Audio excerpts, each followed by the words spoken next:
Did you know that Britain's most audacious heist was pulled off by a gang of pensioners? In 2015, four men aged 58 to 76 decided retirement wasn't for them. Their target? The Hatton Garden Safe Deposit Company in London's Diamond District. Over Easter weekend, while the city slept, these career criminals got to work. They disabled the building's lift and squeezed through the narrow shaft like elderly ninjas. Then came the hard part, drilling through 6 feet of reinforced concrete. For hours, they used industrial equipment to bore a hole big enough to crawl through.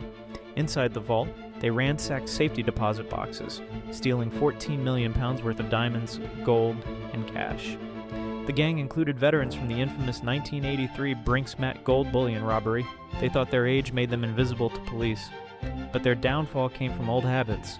Investigators tracked their planning meetings at the castle pub through surveillance footage and phone taps. The case shocked Britain. How did a group of grandfathers pull off what many called the crime of the century?